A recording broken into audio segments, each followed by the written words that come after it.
hoy vamos a tratar núcleo central y para eso vamos a ver primero unos conceptos teóricos que son básicos para que podamos entender mejor el tema.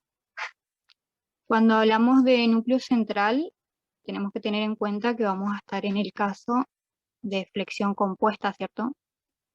Entonces vamos a repasar cuándo se daba flexión compuesta, si es que aún no lo vieron. Ya cuando teníamos una carga que actuaba en un plano o en una dirección distinta al baricentro, es decir, no estaba aplicada en el baricentro de la sección. En el dibujo de la derecha está nuestra sección, ¿cierto? Acá vemos que la fuerza está aplicada con una cierta excentricidad. Entonces, ese era el caso de flexión compuesta. Con este caso surgen algunas definiciones que vamos a usar para el núcleo. Uno de los más importantes es el centro de presión, que en este dibujo de la derecha es el punto A y queda determinado o definido por la intersección de la recta de acción de P, que es esta que vemos acá, la intersección de esta recta y el plano que contiene a la sección que vamos a estudiar, que sería esta sección SS. Entonces, A va a ser nuestro centro de presión. Acuérdense del dibujo y de esta definición para más adelante. Otro concepto importante que tenemos que tener es el de línea de fuerzas. La línea de fuerza es la recta o línea justamente que une el centro de gravedad o baricentro de la sección con nuestro centro de presión. Entonces, en el dibujo sería la recta LF. Esto es viendo en planta, ¿cierto? Bueno, recordemos también que flexión compuesta teníamos dos casos. La simple, o en el apunte de la UNE también aparece como recta o normal, que es cuando la línea de fuerzas, la que acabamos de definir, es un eje principal de inercia de la sección. O también teníamos el caso de flexión compuesta oblicua, que se daba cuando la línea de fuerza no coincidía con ningún eje principal de inercia. Quería aclarar nomás, la línea de fuerza también a veces se lo conoce como plano de carga a la línea F esa que dibujaste entre el baricentro y el centro de presión. A veces se lo conoce como plano de carga también En para la el punta de círculo. la UNE lo van a encontrar como F, plano de carga, así son distintas nomenclaturas nomás, digamos, que usan. Estoy queriendo borrar. Ahí está. Bueno, volviendo.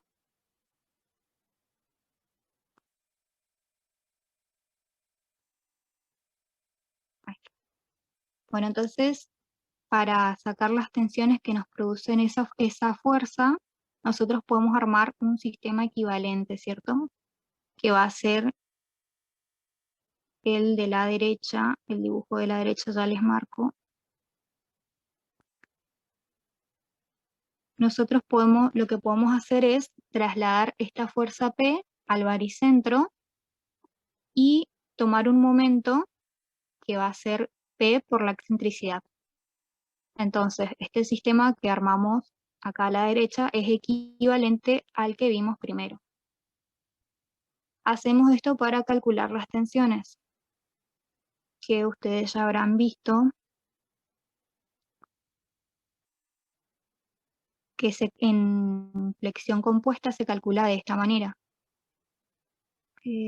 Tardo mucho porque tengo que entrar y salir para anotar. Bueno, entonces las tensiones en esa sección o en cualquier punto de esa sección la vamos a calcular como la suma de dos tensiones. La primera va a estar en función de la fuerza que teníamos sobre el área, esta fórmula nosotros ya la conocemos, y la otra tensión va a estar en función del momento que nos creó esa fuerza. Entonces, la suma de esas dos nos va a dar la tensión total en cualquiera de los puntos. Voy a bajar. Acá en el gráfico nos muestra un caso para cuando tenemos tensiones, ya voy a borrar, para cuando tenemos tensiones de compresión.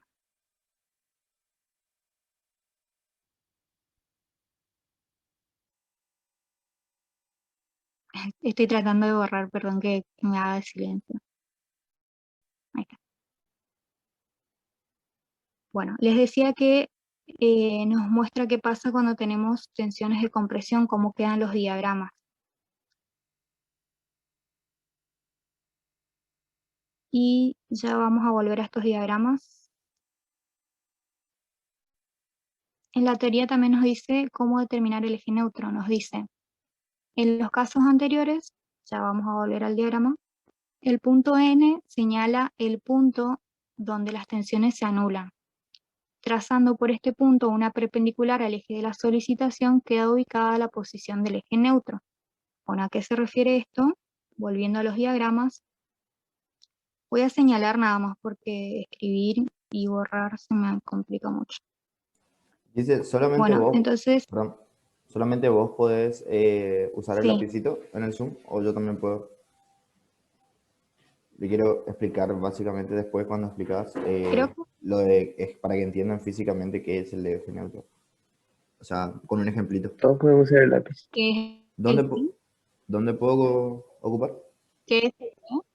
No, no, terminá y cuando terminás le digo. Bueno, les decía que estábamos en la determinación del eje neutro, ¿cierto? Y nos decía que en los casos anteriores el punto N nos mostraba dónde la tensión se anulaba. Bueno, acá podemos ver nuestro punto N. ¿Ustedes ven mi cursor? Sí, vemos eso. Sí, sí. Bien. Entonces acá podemos ver el punto N. Vemos justamente que la tensión se anula, eso nos decía. Y vemos que por ahí pasa nuestro eje neutro, que es este NN. Y es perpendicular al eje de la solicitación, ¿cierto? Bien, vamos a ver qué más nos dice. Entonces, nosotros anulando la fórmula de tensión, nos queda en función de dos términos. Sabemos que P sobre A no puede ser cero, entonces nos queda que el segundo término tiene que ser cero para que las tensiones se anulen. De donde podemos despejar X, que va a ser nuestra coordenada en donde se ubica nuestro eje neutro. Además, recordemos que el eje neutro y la línea de fuerza son ejes conjugados de inercia. ¿Qué significaba eso? Que su momento centrífugo era cero. Bueno, entrando ya a núcleo central, acá nos explica que si el centro de presión se desplaza a lo largo del eje X de la sección, el eje neutro se va a desplazar paralelamente a sí mismo. ¿Qué quiere decir esto? Bueno, miramos la figura de la derecha, lo que nos dice es, si nosotros nos ubicamos en el punto A1, que va a ser nuestro primer centro de presión, nos dice que si a este centro los desplazamos sobre el eje X de la sección hasta una ubicación nueva, por ejemplo A2, su eje neutro, que era E1, N1, se va a desplazar paralelamente a sí mismo hasta una nueva posición, que en este caso es E2, N2. ¿Qué más nos dice? Si el centro de presión se aleja al infinito, el eje neutro va a pasar por el baricentro de la sección. Es decir, que si yo a este centro de presión A2 los llevo mucho más hacia la derecha, o sea, tendiendo al infinito, este eje va a pasar a coincidir o va a pasar por el baricentro de la sección. También nos dice que si el centro de presión coincide con el baricentro de la sección, el eje neutro se va a alejar al infinito. Bueno, es decir, el caso contrario. Ahora, mi A2 o A1, que eran mis centros de presiones, yo los llevo hasta mi baricentro, los hago pasar por mi baricentro. ¿Qué va a pasar con los ejes neutros de esos centros? Se va a alejar hacia la izquierda ahora, ¿cierto? Se va a alejar infinitamente. Eso es lo que no quiere decir acá en estas oraciones. Además nos dice que si el eje neutro divide la sección en dos partes, se van a desarrollar tensiones de distintos signos, tracción y compresión. Cuando el eje neutro es tangente a la sección o no la corta, se van a producir tensiones de un solo signo. Y eso es lo que nosotros vamos a buscar más adelante. Voy a explicarle bien esa frase. Volvemos a nuestros diagramas de tensiones. Siempre vamos a mirar el último diagrama, que es el de la tensión debida a la fuerza.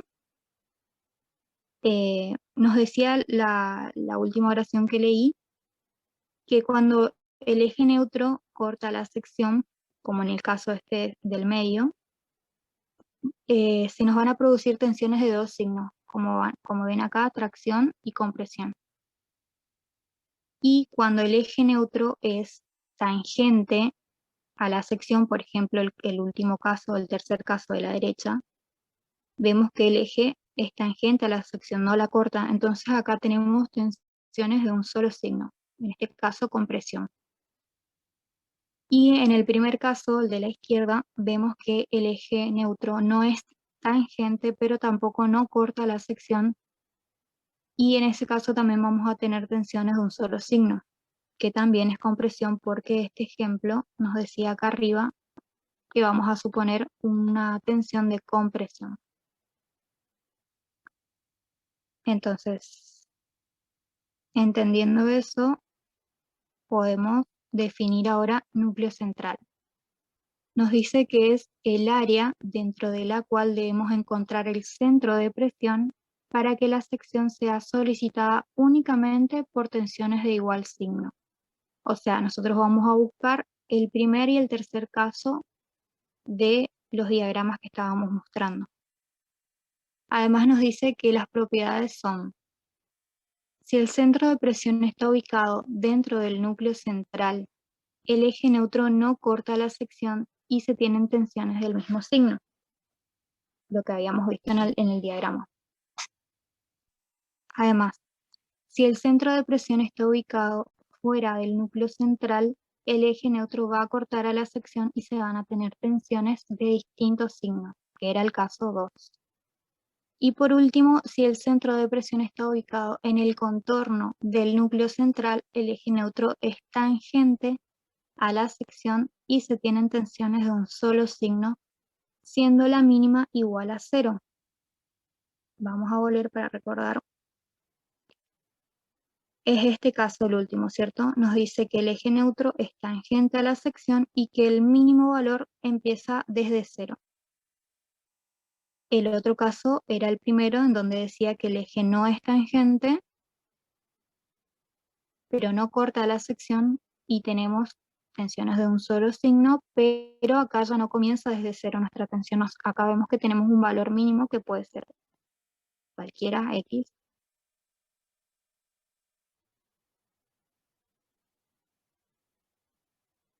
Entonces, para determinarlo, tenemos que considerar como ejes neutros a todas las rectas que son tangentes a la periferia de la sección. Acá en la figura de la derecha podemos ver las diferentes rectas que nosotros podemos trazar, que sean tangentes o que unan los vértices de la sección siempre sin cortarla, porque justamente lo que queremos es tener tensiones de un solo signo. Entonces, fijada la posición de estas rectas envolventes, vamos a determinar la posición del centro de presión que le corresponde a cada una de ellas. Bueno, hasta acá, ¿se entendió la idea? ¿Hay algo que me quieran consultar? ¿Fui muy rápido o no?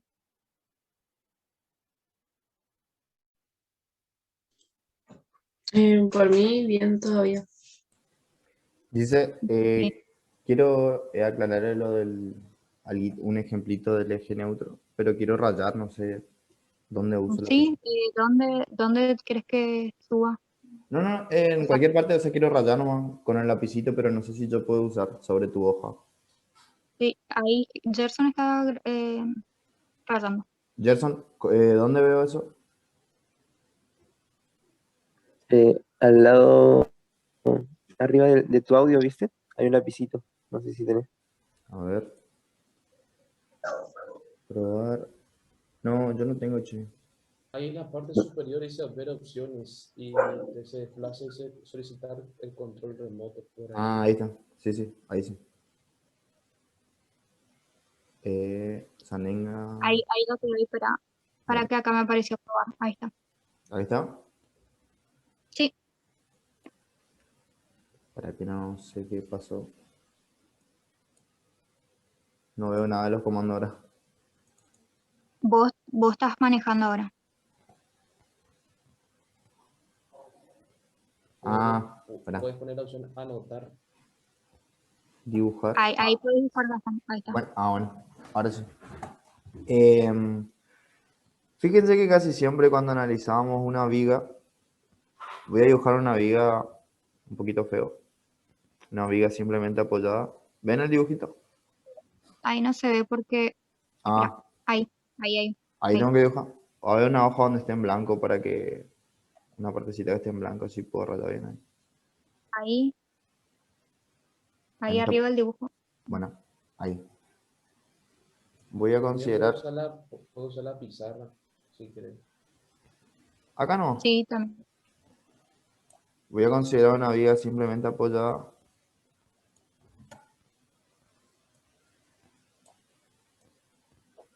Vieron que si no tuviese ni una carga, sería esta la posición de la viga, ¿sí? Ahora, cuando se le aplica la carga, esta viga va a tener una cierta deformación. Lo voy a exagerar, o sea, no se alcanza a deformar así, pero lo voy a exagerar así.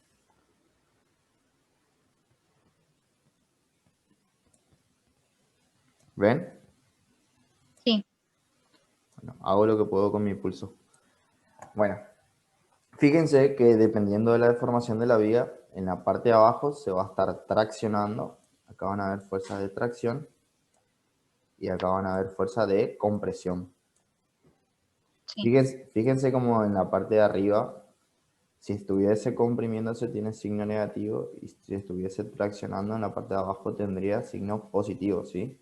Bueno, entonces eso quiere decir que en algún momento de ese espesor, o sea, en alguna parte de ese espesor, tuvo que pasar algo que cambiara el signo. Si acá arriba está negativo y acá abajo está positivo, algo hubo entre medio que hizo que cambie el signo.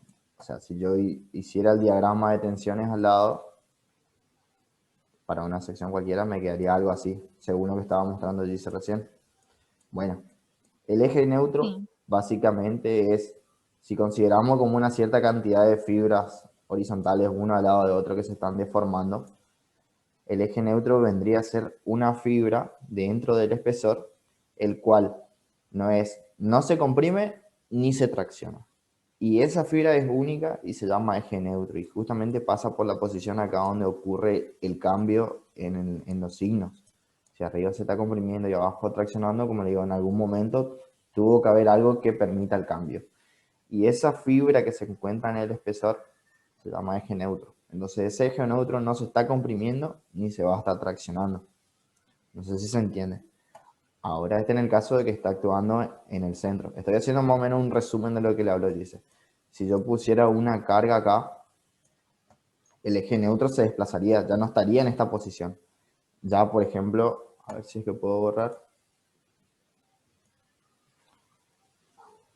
Ahora tengo Si una carga. querés, Ahora tengo una carga. Gastón, Sí.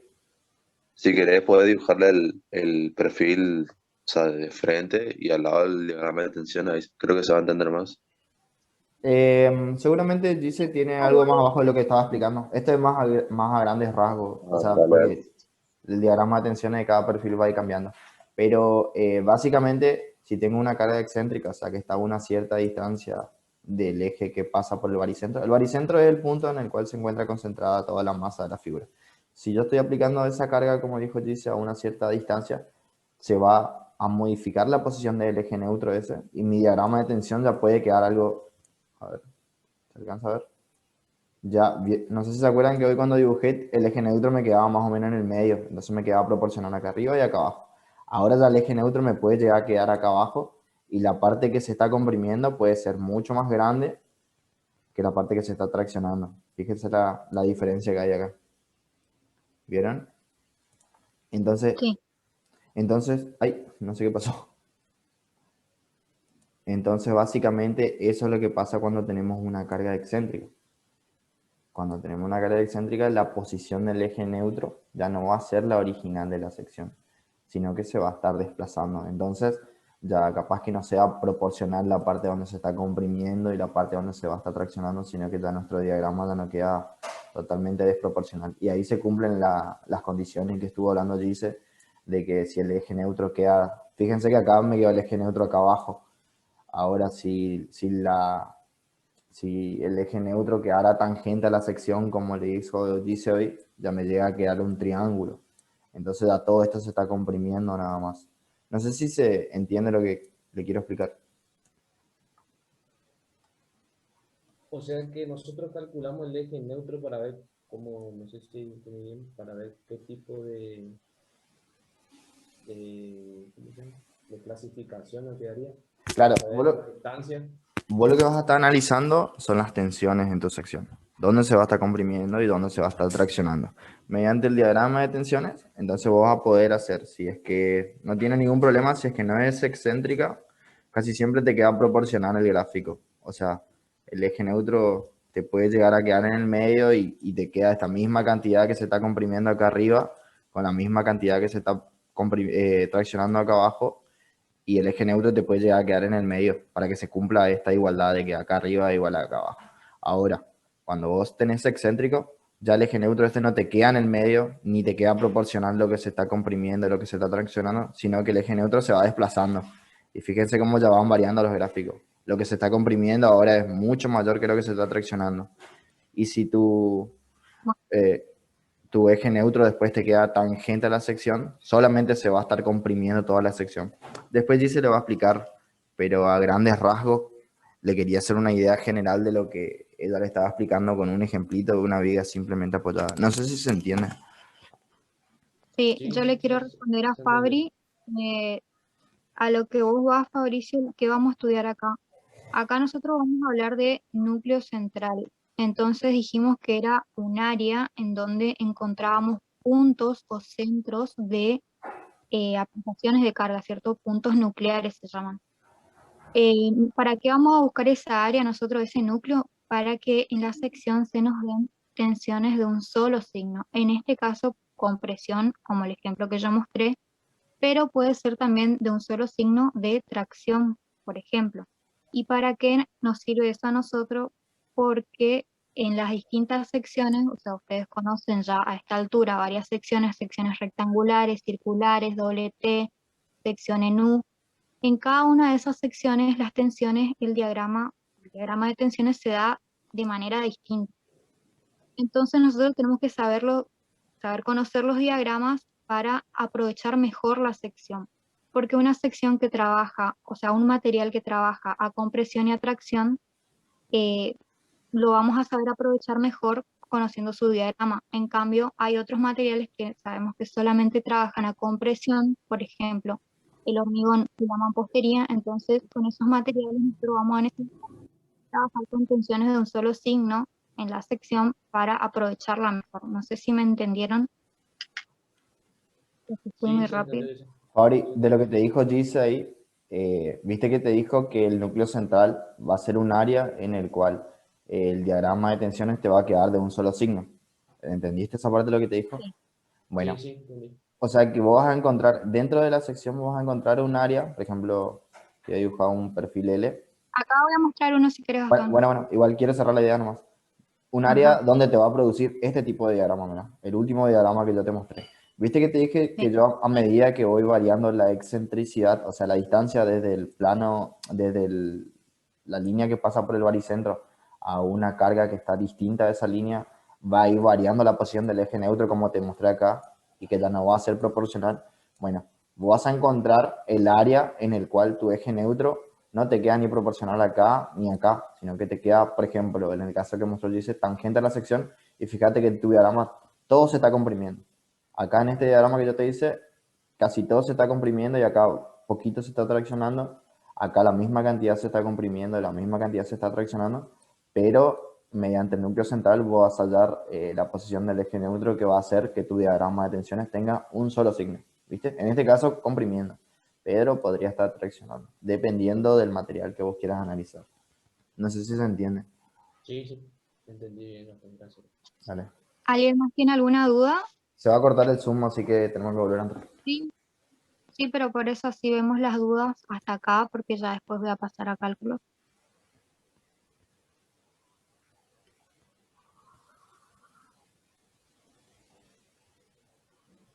Siempre vamos a procurar que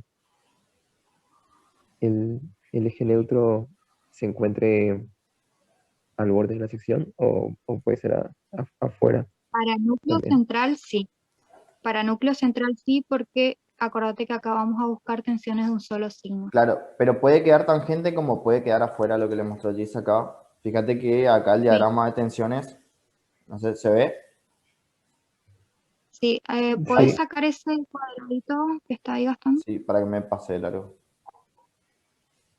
Me tarda un Ese que ratito. dice te estoy dando sin tiempo, ¿vos lo puedes sacar o yo lo saco? No, solo no va a bastar eso.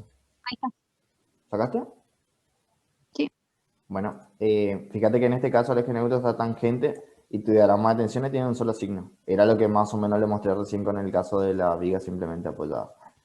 Fíjate que acá el eje neutro pasa por tu sección y te produce tracción de este lado, compresión de este lado.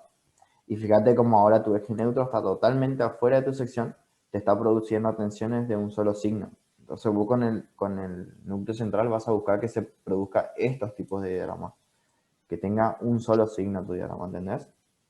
O sea, el primero y el tercero. Sí. Esto es a modo de repaso nada más, esto es estabilidad 1. Todos ya conocemos lo que es momento de inercia, momento centrífugo, momento de primer orden, pero vamos a repasar algunas ecuaciones que vamos a usar en el cálculo. Por ejemplo, el momento de segundo orden, ¿cierto?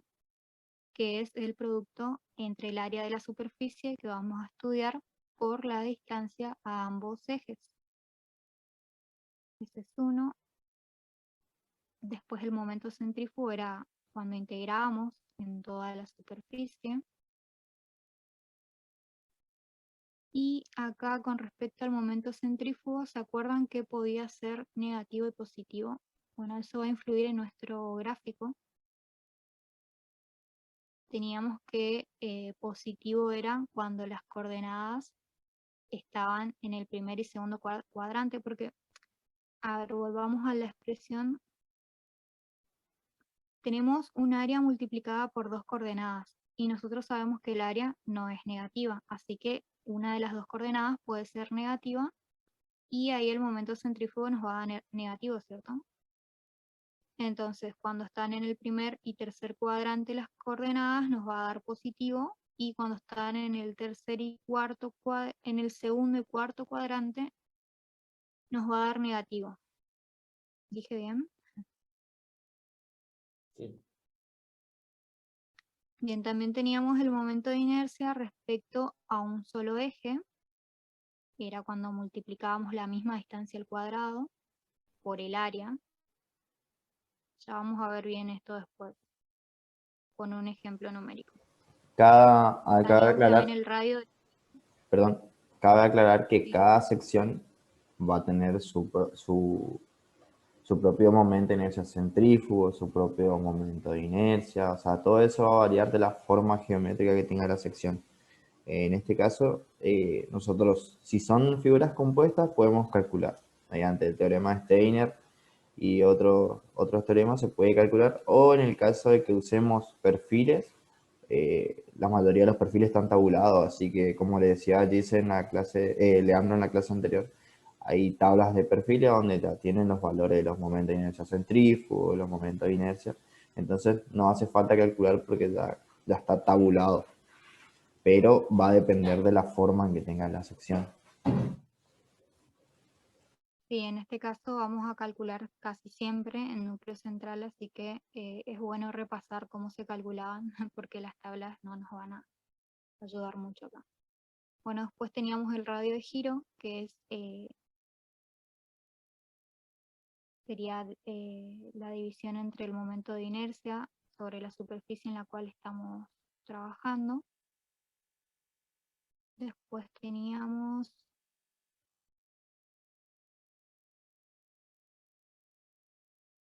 el teorema de Steiner que acaba de nombrar Gastón, que es teniendo en cuenta el momento de inercia de la sección conocida más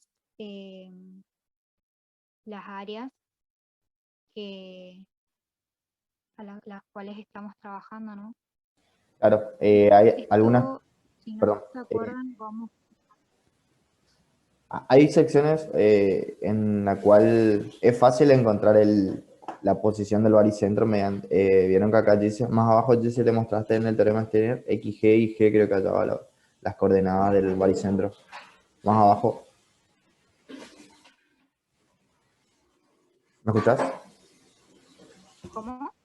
Ah, Sí, que mediante el teorema de Steiner, recién me mostraste una fórmula que tenía X, G y G, que son las coordenadas del baricentro.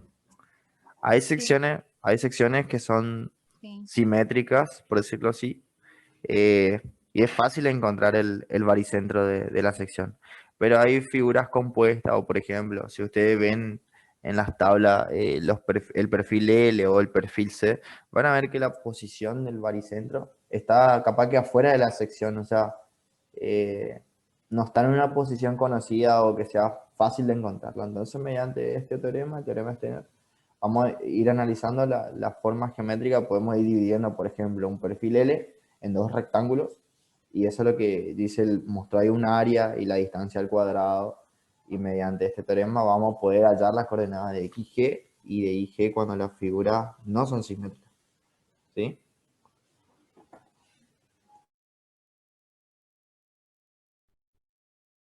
Bien. Esto era para repasar nada más. Se supone que estos contenidos los vimos en estabilidad 1. Pueden ver ahora no, todavía no. Voy a empezar a compartir con el otro con la otra cámara. Ahí ven mi hoja, ¿no? Sí, sí, se ve. Sí, señor. No sé si alguien va a ir haciéndolo a la par mío o si se lo van a mirar, así voy más lento o no. Yo voy a hacer uno. Lo que sí les voy a pedir es que todos tengan silenciado su micrófono, por favor, porque como esta es la cámara del celular, digamos, cuando ustedes hablen va a salir mi cámara, como por ejemplo ahora que salió el de Damián, la pantalla de Damián, entonces se va a salir de mi pantalla, no sé si me entendieron. Igual, chicos, de todas formas, lo que tienen que hacer es hacer un anclaje a la pantalla de Gise donde está explicando. Así no se le va cambiando de cámara. Sí, sí, también pueden hacer eso. ¿Cómo hacemos eso? Ah, eliminar anclaje. Sí, sí, arriba a la izquierda puede ser. Claro, claro. Ahí tienen que hacer un anclaje en donde está explicando Gise nomás. Si se queda fijo es. De una. Ah, está. Bien. Entonces, por ejemplo, nos va a decir el enunciado hallar el núcleo central de la siguiente figura. No sé si se puede ver bien ahí. Tenemos un trapecio de lado 60 centímetros. De este lado tenemos 50 centímetros. Acá tenemos 30 centímetros. Y bueno, por diferencia, esta pequeña distancia va a ser 20 centímetros, ¿cierto? Entonces, nosotros como lo primero que tenemos que hacer, como decía Gastón, es llevarlo a figuras que conocemos para poder sacar las áreas y los baricentros. Entonces acá lo que podemos hacer, por ejemplo, es dividirlo en dos figuras y vamos a trabajar con un rectángulo y con un triángulo. Entonces, lo siguiente que vamos a hacer es, vamos a llamar a este A1 y al triángulo lo vamos a llamar A2. Vamos a sacar el área del rectángulo, fácil, todos sabemos que base por altura sería 60 por 30, eso nos da 1800 centímetros cuadrados. En esta parte voy a ir un poquito rápido porque son cálculos nada más que son muy básicos, digamos. Después sacamos el área del triángulo, lo vamos a llamar A2, va a ser, la base es 20, acuérdense, 20, por mi altura 60, sobre 2, eso me da 600 centímetros cuadrados. Entonces el área total de esta figura va a ser la ¿Podría suma desplazar un de poquitito A1 más tu y hoja, A2. por favor? No se alcanza a ver lo que escribiste recién. A tu izquierda, desplazar a tu izquierda, así se ve todos los cálculos que estás haciendo. Sí, Se- pero acuérdate que está ahí. el trípode ahí. Ah, Hice lo más perdón. que puedo. Está. Listo, original. Igual le vamos a mandar la O foto. sea, vos sabés cómo es el trípode. Sí, sí. Le vamos a mandar igual después la Sí, foto. sí, le podemos. Está. Bueno, igual esto, como decías, son cálculos rápidos. Ya cuando haga el más complejo lo voy a tratar de apuntar mejor. Entonces estábamos sacando el área total, que va a ser la suma del área 1 más el área 2. Nos va a quedar 2400 centímetros cuadrados. Eso por un lado. Ahora vamos a empezar a sacar el baricentro de toda esta sección.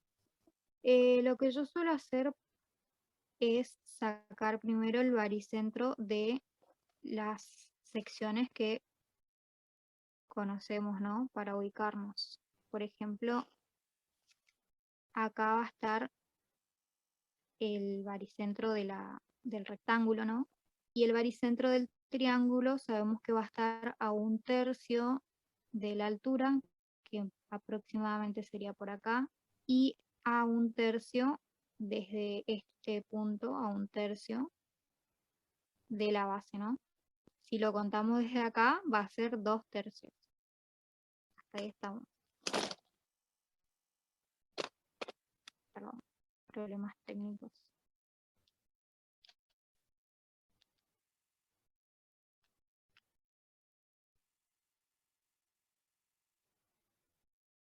Bien, entonces pasamos a calcular ahora el baricentro de toda la sección con la fórmula propia de baricentro. No sé si recuerdan, era la sumatoria de las áreas por sus respectivas distancias en X, por ejemplo, porque primero vamos a calcular la distancia en X, sobre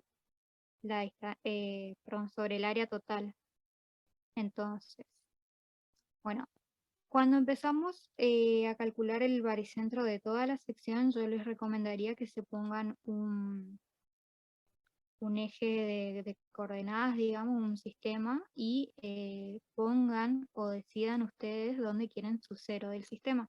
Yo lo voy a poner acá, acá va a estar mi X, y acá va a estar mi cero, o sea que yo a partir de acá voy a comenzar a contar las distancias. Entonces, me dice la sumatoria de las áreas por las distancias. Voy a tener el área de la primera figura, era 1800,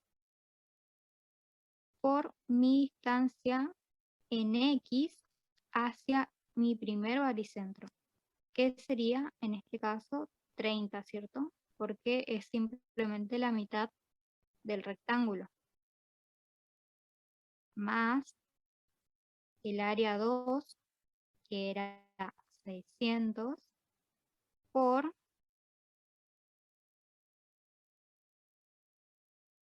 estamos en distancia en X, ¿cierto? Entonces va a ser 1/3 de 60. 60 centímetros. Estamos acá. Acá me olvidé de poner mi baricentro. esta distancia estamos sacando. Bien, todo esto sobre mi área total, que era 2400. Eso me va a dar un resultado de 27,5 centímetros en X. Ahora, la coordenada en Y. Es la misma fórmula, pero ahora vamos a contar distancias en el eje Y. Entonces vamos a tener la primera área era 1800 por mi distancia hasta este baricentro. Acuérdense que yo puse mi 0 acá, entonces desde acá voy a ir hasta esta altura de baricentro, que va a ser 20 más la mitad de este rectángulo, que es 15, sería 35, más mi segunda área, la del triángulo, 600 por mi distancia en Y. Mi baricentro está a 1/3, pero contando desde el punto de acá arriba. Yo voy a ir desde acá abajo, entonces van a ser 2/3 hasta llegar a mi baricentro. Entonces, 2/3 de la base, que sería 20 centímetros. Todo esto sobre mi área total, que era 2400. Eso me va a dar un total de 29,6 centímetros. Entonces estas son las coordenadas de mi baricentro. O sea que yo ahora voy a ir 29,6 centímetros para arriba y 27,5 para el centro, y ahí va a estar el baricentro de toda esta sección. A ver si lo voy a trazar a grandes rasgos.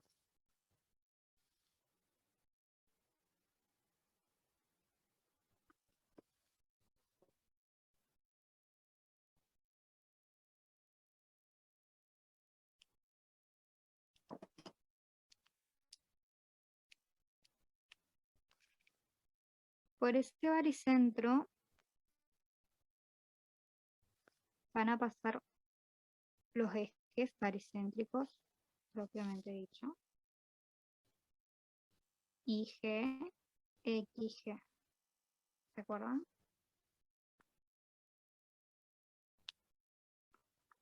Si pueden ver acá cómo me quedó el dibujo.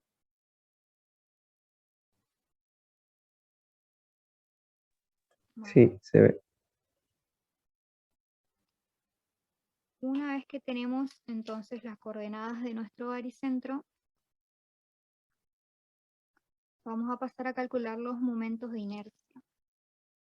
Acá, esto era 1. Voy a hacer con virome así ven mejor.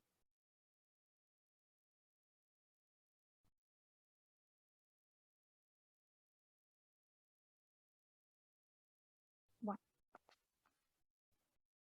primero vamos a calcular el que es con respecto al eje X, que es la sumatoria de los momentos de inercia más el área por las distancias al cuadrado. Esta fórmula la acabamos de ver en... Este era Steiner, ¿cierto? La acabamos de ver en el PDF. Ahí ustedes me van diciendo porque si ven bien o no. Bueno, entonces vamos a reemplazar esta fórmula. Primero vamos a hacer la del rectángulo. Nos dice la inercia. Ustedes por tabla saben que la inercia de una figura rectangular es base por altura al cubo sobre 12. Y como vamos a hacer sobre el eje XX, nuestra altura va a ser 30 y nuestra base 60. Entonces ponemos 60 por 30 centímetros al cubo sobre 12. más, me dice, mi sección, o sea, la sección del rectángulo, que era 1800, por la distancia al cuadrado. ¿Qué distancia es esta? Esta es la distancia I que hay entre el eje X baricéntrico y el eje que pasaba, o sea, el eje X que pasa acá por el baricentro del rectángulo. No sé si me siguen. Vieron que yo acá tengo el baricentro de mi rectángulo y acá tengo el baricentro de toda la sección. Entonces lo que yo voy a sacar ahora es esta distancia entre esos dos ejes X, que va a ser la de acá arriba,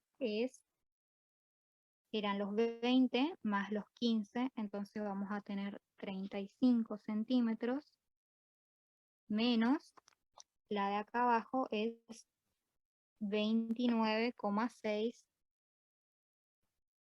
el que acabamos de calcular hoy, ¿se acuerdan? La coordenada en I. Entonces, menos 29,6, todo eso al cuadrado. Más, porque me dice que siga haciendo la sumatoria de todas las áreas, la inercia del triángulo, que por tabla es base por altura al cubo sobre 36. Entonces, la base de nuestro triángulo es 20 por 60 de altura al cubo sobre 36 más el área de ese triángulo, que era 600, por la distancia, vamos de nuevo, por la distancia del eje X que pasa por el baricentro del triángulo hasta la distancia del eje X de toda la sección, ¿sí? Otra vez vamos a tener una distancia en I. Y esa va a ser 29,6 menos los 2/3 hasta llegar a mi baricentro del triángulo, que eran 13,3. O sea, ustedes hacen 2/3 de 20 y les va a dar 13,3. Todo eso al cuadrado. Entonces, hacemos esta operación, toda esta suma, y nos va a dar una inercia con respecto al eje XX igual a 466.902 centímetros a la cuarta. Voy a mostrar el resultado. Bien. Ahora vamos a pasar a calcular el momento de inercia con respecto al eje Y. La fórmula va a ser la misma, nada más que ahora van a cambiar las distancias. Vamos a tener sumatoria de las inercias en I más las secciones por las distancias. De nuevo, acá como vamos a calcular con respecto al eje Y, si pueden ver, sería este. Acá va a cambiar nuestra base y nuestra altura, ¿cierto? Ahora nuestra altura va a ser 60 y la base va a ser 30. ¿Sí? Entonces, vamos con la inercia del rectángulo. Va a ser 30 por 60 el cubo sobre 12 más su área, que era 1800, por la distancia. ¿Qué distancia? Va a ser la distancia entre los ejes Y ahora. O sea, la distancia que pasa por el baricentro del rectángulo hasta el eje Y de toda mi sección, ¿sí? El que yo marqué con rojo. Entonces, esta distancia vamos a calcular ahora. Y la calculamos como 30 centímetros menos mi coordenada en X del baricentro, que sería 27,5, todo eso al cuadrado. Más, sigo con el triángulo. Nuevamente acá, como vamos a calcular del eje Y, se van a invertir las bases y alturas, ¿sí? Entonces vamos a tener 60 por 20 al cubo sobre 12 más el área del triángulo era de 600 por la distancia en Y que tenemos, a ver si pueden ver, que tenemos desde este eje Y hasta este que es mi baricéntrico, o sea, esta distancia, ¿sí? Y la vamos a calcular como 27,5, que era nuestra coordenada en X, menos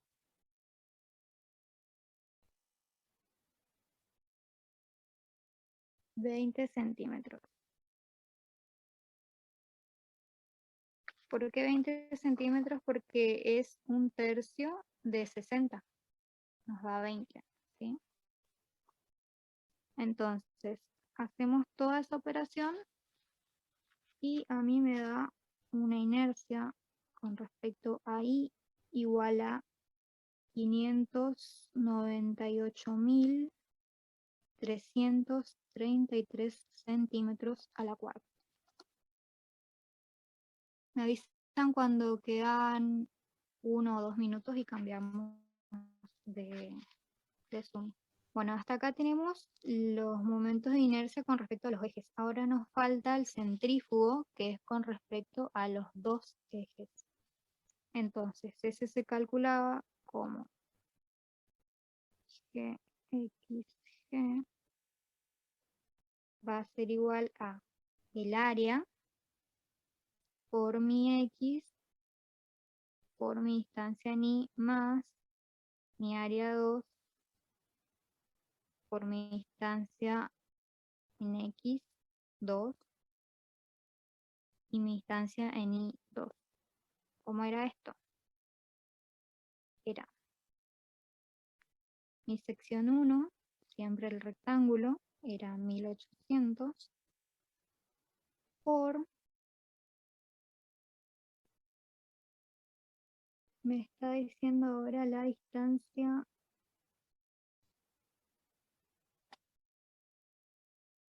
esperen que ya voy.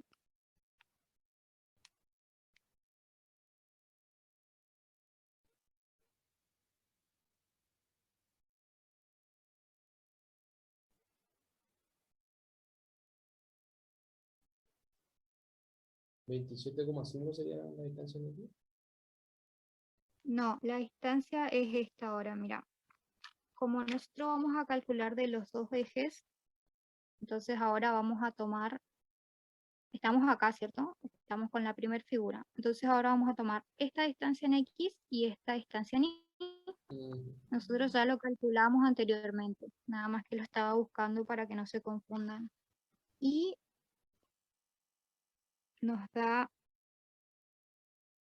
esperen que no encuentro, era, no sé si ustedes se están ubicando. 60 menos 27,5 para X. Me tiene que dar Sería para Y. 5,4 y 2,5 me tiene que dar. Entonces, a ver un poco, este era 35 menos lo que había hecho para sacar los momentos de inercia. Como decía, nuestra figura es esta, ¿no? Tenemos un rectángulo y tenemos un triángulo. Podemos decirnos que están acostados para entendernos mejor, ¿no? Entonces, en el primer caso, perdón, mis perros, no sé por qué están ladrando. En el primer caso teníamos el eje X, así, ¿cierto? Y nuestra figura está acostada, entonces mi base va a ser B, que es 60, y mi altura va a ser A, que es, en el ejercicio es 30, ¿sí? Sí. Después vamos a girar, por decirlo así, el rectángulo, y bueno, el eje va a seguir siendo igual, sino que van a cambiar las bases y las alturas, ¿cierto? Ahora mi base va a ser de 30 y mi altura va a ser de 60. Eso fue lo que hice en los dos momentos de inercia, ¿sí? Primero para X usé de esta manera y para Y lo usé de esta manera. Con el triángulo lo mismo. A ver si puedo.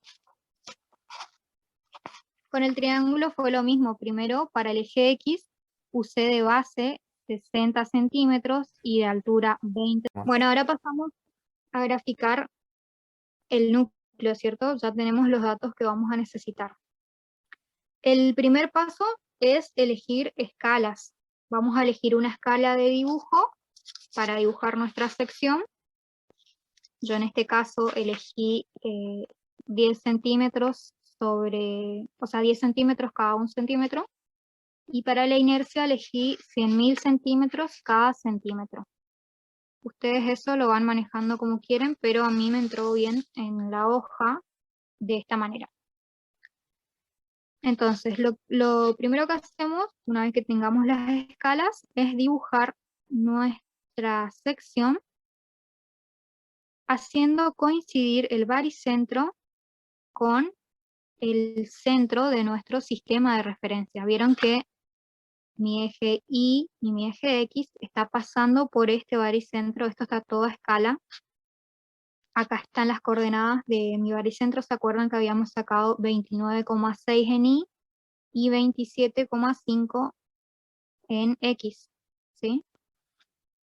Bien, una vez que graficamos eso, le ponemos nombres a los vértices. Yo elegí acá 1, 2, 3 y 4. Eso nos va a ayudar a identificar los ejes neutros. Y luego pasamos a graficar las inercias. Bueno, yo anoté acá ya las inercias que teníamos, que nos había dado de resultado, y vamos a recordar cómo se graficaban. En el eje Y, primero siempre graficábamos la mayor de las inercias. En este caso es la que corresponde al eje Y, que era 598.000 y algo. Entonces, a mí me dio acá aproximadamente 6 centímetros. Después graficamos la menor, que es la inercia con respecto a X, que era 466.000, casi 5 centímetros, es esto, en rojo. Y donde se unían, bueno, esto vamos a graficarlo seguidamente, ¿sí? O sea, yo a partir de acá empiezo a contar otra vez mi inercia en X, o sea, los casi 5 centímetros. Y donde se unen estas dos inercias, voy a graficar mi momento centrífugo, ¿sí? Que es este chiquitito, porque nos había dado 97.000, que es casi 1 centímetro en mi escala. Este momento centrífugo, ¿se acuerda que dijimos que podía ser positivo o negativo? Bueno, cuando nos da positivo se grafica a la derecha y cuando nos da negativo se grafica hacia la izquierda, ¿sí? Una vez que tenemos las inercias, graficamos el círculo de Mohr. ¿Cómo era eso? Sumamos las dos inercias y sacamos un centro, ¿sí?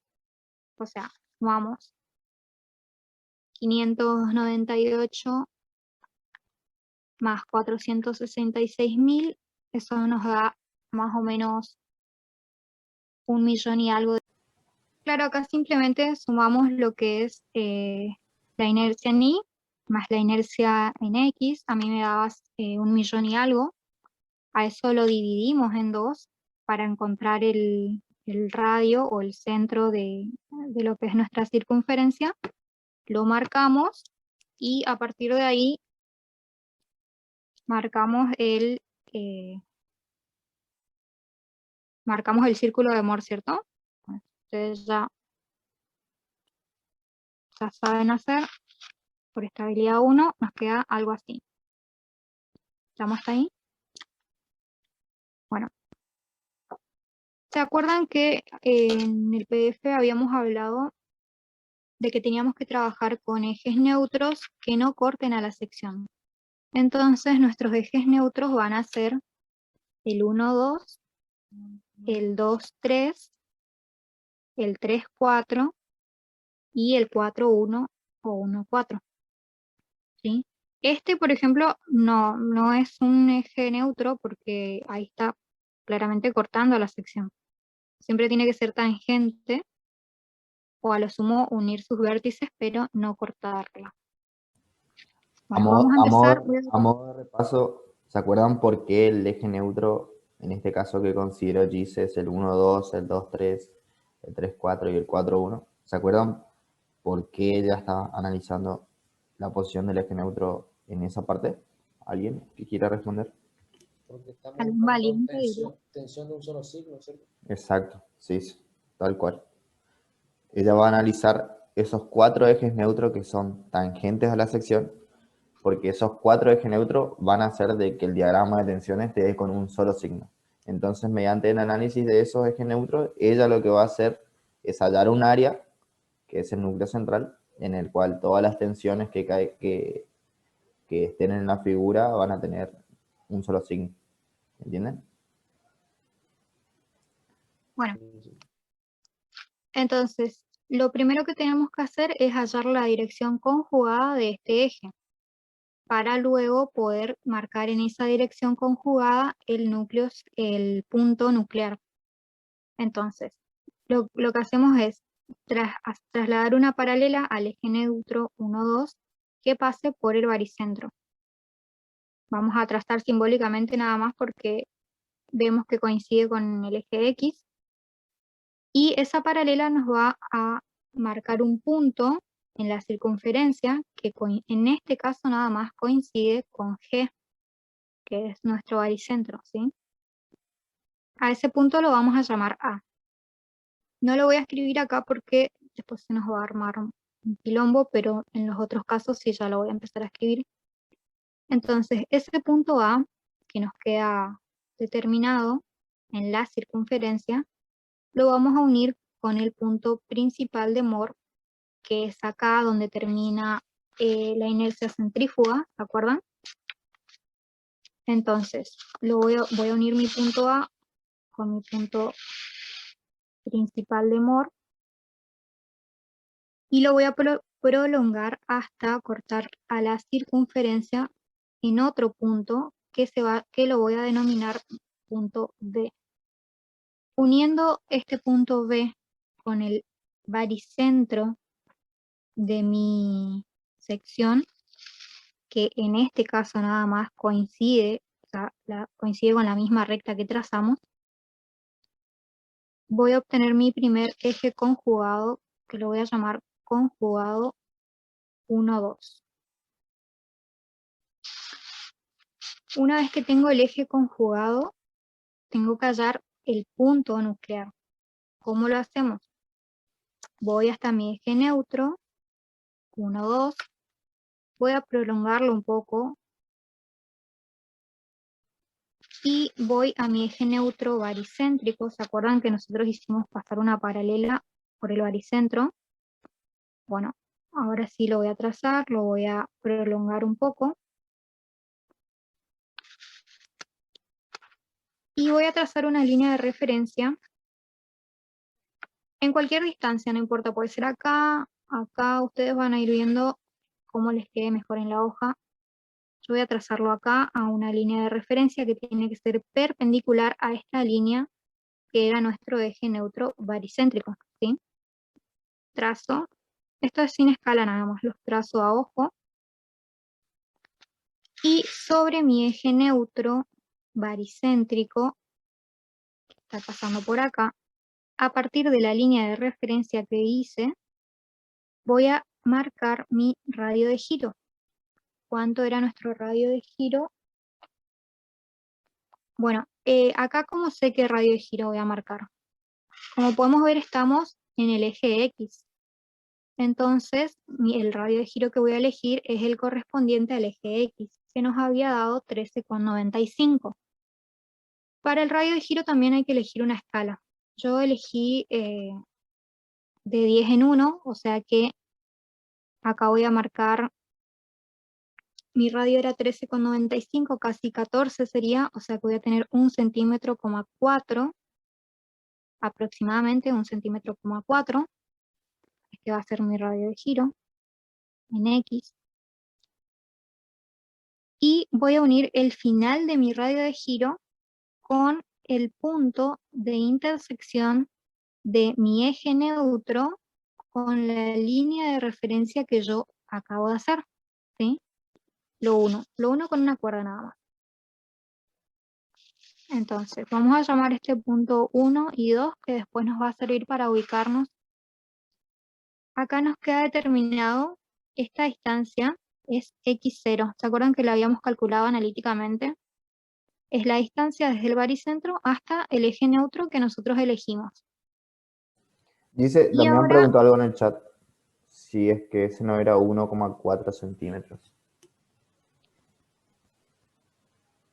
el Radio de radio de giro, giro, me parece que marcaste menos. marqué 1,4 centímetros, o sea, mi escala es de 10 centímetros en 1. Ah, ¿Ah? ya, vi mal, sorry. No, es importante que estén atentos igual. Entonces, acá, como decía, quedó marcada nuestra distancia al eje neutro. Ahora, ¿cómo procedimos? Vamos a trazar una perpendicular a este segmento 1, 2. O sea, yo me voy a parar así y voy a trazar una perpendicular a ese segmento 1, 2. ¿Hasta dónde? Hasta cortar mi línea de referencia, ¿sí? Hasta acá nada más. Y acá me queda definida la excentricidad, de la cual también estuvimos hablando hoy, que es la distancia donde se encuentra nuestro plano de carga, ¿no? Entonces, vamos a prolongar un poquito nuestro eje conjugado, o si no, no nos va a salir.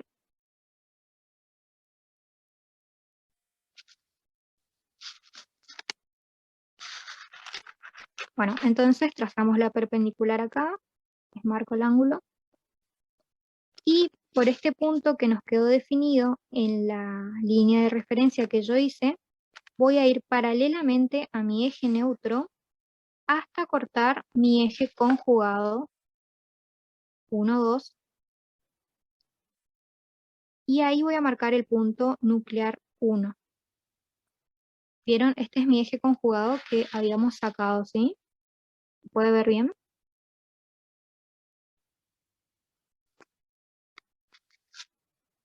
Bueno, espero que se haya visto. Sí, sí, se ve. Porque ahora vamos a pasar a otro punto. Bueno, a este punto yo lo voy a llamar K1.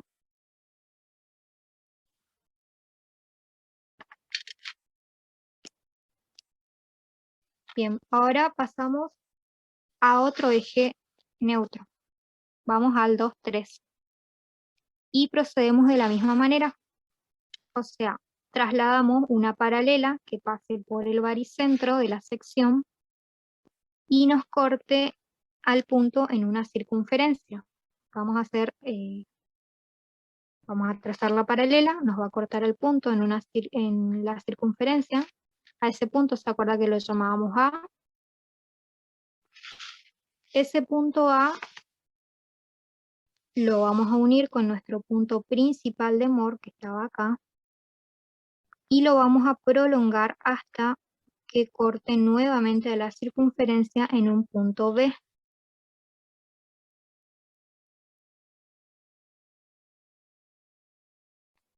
Acá obtenemos el punto B. Ese punto B, uniéndolo con el baricentro de la sección, nos da nuestro eje conjugado 2, 3. Los pasos siempre son los mismos, siempre se van a repetir. Hay que memorizarse nada más y hacerlo despacito. Este va a ser mi conjugado 2, 3.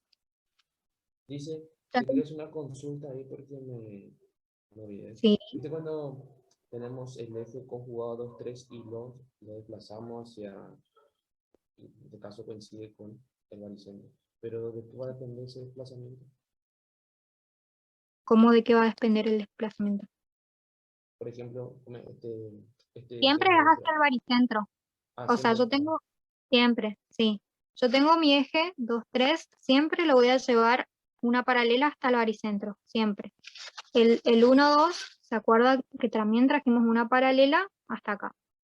Y el eje 4, 3, que lo vamos a hacer más adelante, vamos a trazar una paralela y acá fíjense que va a cambiar porque cuando llevamos la paralela hacia el baricentro nos va a dar otro punto en la circunferencia. Ya no va a ser coincidente acá con G, ni va a ser coincidente acá, ¿sí?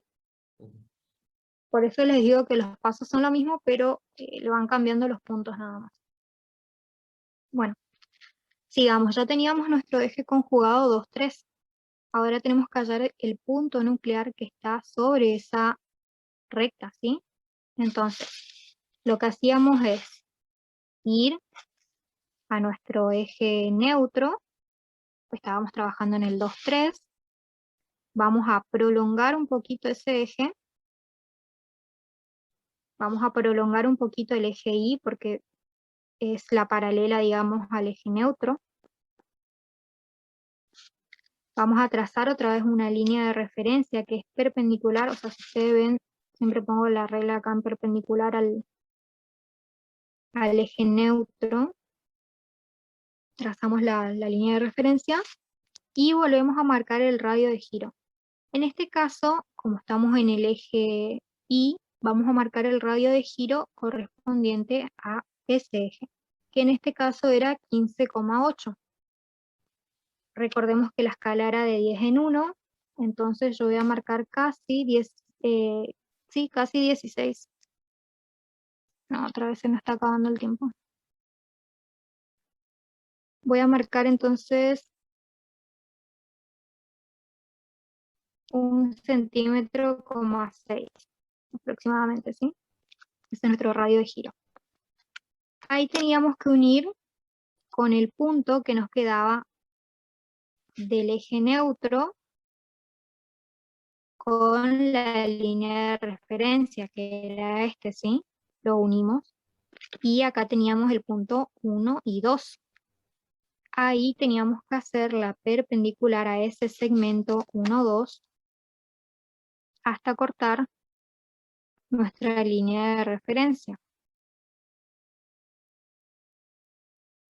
Y acá hallábamos la excentricidad, ¿sí? La excentricidad en Y va a ser en este caso, y esto va a ser I0. Esto va a ser mi radio en Y. Y nuevamente llevábamos una paralela por el eje neutro que pase por ese punto de excentricidad hasta cortar a mi eje conjugado 2, 3, que lo acabamos de sacar. Entonces ahí vamos a tener el segundo punto nuclear K2. ¿Hasta ahí van bien? sí. Ahí creo que se ve medio borroso, ¿no? Sí, sí. Ya vamos a ver. Tocar en tu pantalla. Ahí está. Ahí se crea. Bueno, ahora pasamos a lo lindo. No siempre los ejes van a ser paralelos a nuestro sistema de referencia, ¿sí? Acá en el 1, 2 y el 2, 3 eran paralelos al X al Y. Sino que algunas veces van a tener un cierto ángulo, como por ejemplo el 3, 4, y vamos a ver cómo se procede. Bien, vamos a llevar una paralela otra vez una paralela que pase por el baricentro, ¿sí? Voy a agarrar otro color.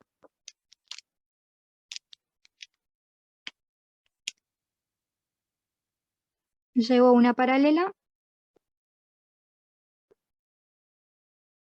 chiquita nada más hasta que me corte la circunferencia en un punto, que va a ser el punto A, ¿se acuerdan que así lo llamábamos? A ese punto lo uníamos con el punto principal de Moore, con el punto P, y lo prolongábamos hasta que corte la circunferencia en otro punto llamado B. Acá obteníamos el punto B, y al punto B lo uníamos con G para obtener el conjugado 3, 4 en este caso. Así que voy a unirlo. Ahí pueden ver lo que le dijo, dice que cuando trazó el primer rayo, no sé si se acuerdan, de que el eje conjugado coincidía con el primer rayo que hizo. Pero ahora, en este caso, que el eje neutro tiene un cierto ángulo, fíjense que el punto B que halló ella, que está uniendo con el punto G, no tiene absolutamente nada que ver con el rayo que hizo AB. No sé si se entiende. ¿Se entiende lo que dije? Igual es entendible que la primera vez les cueste un poquito hasta que se familiaricen y después ya van a empezar a surgir las dudas.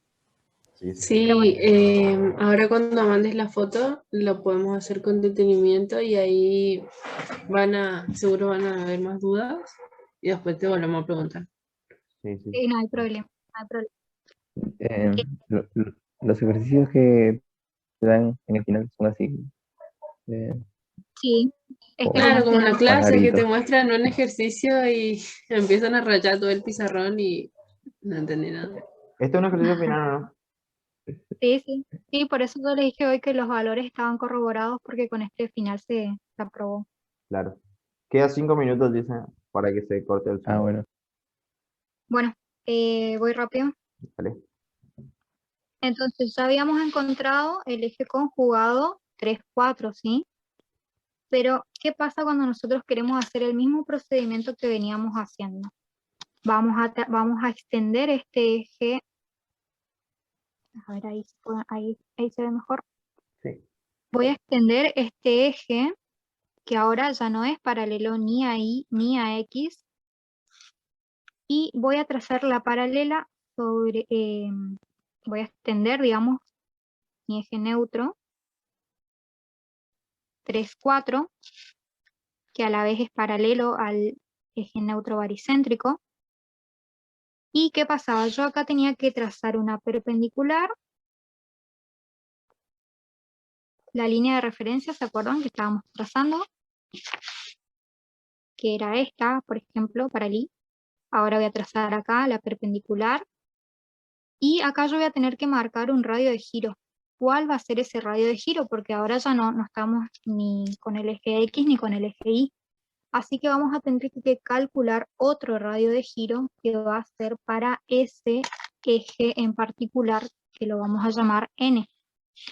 Entonces, la fórmula ahora va a ser IN, va a ser igual a mi inercia con respecto al eje N sobre mi sección total. La raíz de todo esto nos va a dar el radio que estamos necesitando para graficar acá. Pero, ¿qué pasa? No tenemos este IN nosotros, no lo conocemos. Y no nos queda otra que sacarlo gráficamente. ¿Cómo vamos a proceder para sacar este IN? De la siguiente manera.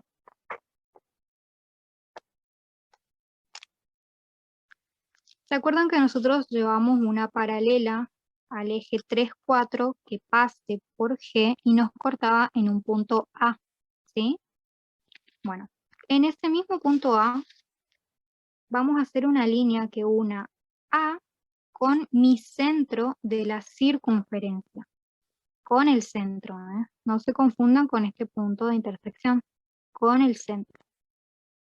¿Para qué hacemos esto? Para que nos quede una recta a la cual nosotros le podamos hacer la tangente o la perpendicular, o sea, la perpendicular a esa recta, pero que a la vez sea tangente a la circunferencia en el punto A. ¿Para qué? Para que podamos medir la inercia. ¿Dónde la vamos a medir? La vamos a medir con respecto al punto P. O sea, nuestra inercia va a ser la distancia perpendicular de esta tangente que acabamos de trazar hasta el punto P. Por eso es importante que esté todo bien en la escala, porque acá vamos a sacar un valor en centímetros y pasando con la escala vamos a obtener el valor de la inercia, ¿sí? O sea, yo voy a medir acá y a mí me da, siempre voy a medir en manera perpendicular, ¿sí? Perpendicular a esta tangente, hasta el punto P. Acá lo voy a hacer así una rayita paralela. Y a mí me da 5,3 centímetros aproximadamente. Esto va a variar dependiendo del dibujo de cada uno. Entonces esa va a ser mi inercia. Acá lo voy a marcar. Mi inercia con respecto al eje N. Entonces, mi inercia con respecto al eje N me dio 5,3 centímetros multiplicado por mi escala, que era 100.000 centímetros a la cuarta por cada centímetro de dibujo, sobre mi área total, que era 2.400, si no me equivoco. Sí. Sacamos la raíz de esto y me da aproximadamente 14,9 el radio de giro, ¿sí? Ahora este radio de giro vamos a trazarlo acá, pero en otro, reemplazar en la fórmula, pasarlo a la escala que nosotros habíamos adoptado, y nos daba como radio de giro, a mí por ejemplo me da 14,9. Este valor va a variar dependiendo de lo que ustedes lean en su escala. Por ejemplo, alguno va a leer 5,1, 5,2, 5,4, entonces le va a variar un poquito esto, ¿sí? No se asusten, es normal, es por la gráfica de cada uno. Y nada. Bueno, entonces vamos a nuestro eje neutro que pasaba por el baricentro, y ahí vamos a marcar nuestro radio de giro, ¿sí? A partir de nuestra línea de referencia que ya habíamos trazado. Entonces, como nos dio 14,9, aproximadamente 1,5, voy a marcarlo. Y N. Parece que quiere que la acepte yo. Marcamos entonces nuestro radio de giro, lo unimos con el punto de intersección de mi línea de referencia y mi eje neutro 3, 4, lo uno con una cuerda, una recta. Lo voy a llamar 1, 2, como a los demás casos, si no se van perdiendo. Y trazo la perpendicular a este segmento, ¿sí? Me voy a posicionar así. Trazo la perpendicular hasta cortar a mi línea de referencia. Este punto lo llamábamos 3. Esta era mi excentricidad, que ahora va a ser N. Este va a ser mi I, N.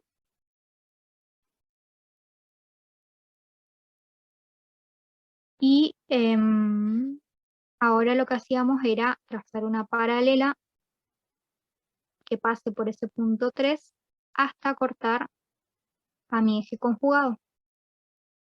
Mi eje conjugado era este que habíamos sacado último, 3, 4, en color amarillo. Entonces voy con una paralela y lo corto, y acá obtengo mi punto K3. Bueno, nos queda un último punto y terminamos. Son 4 puntos porque son 4 ejes, ¿sí? 1, 2, 3 y 4.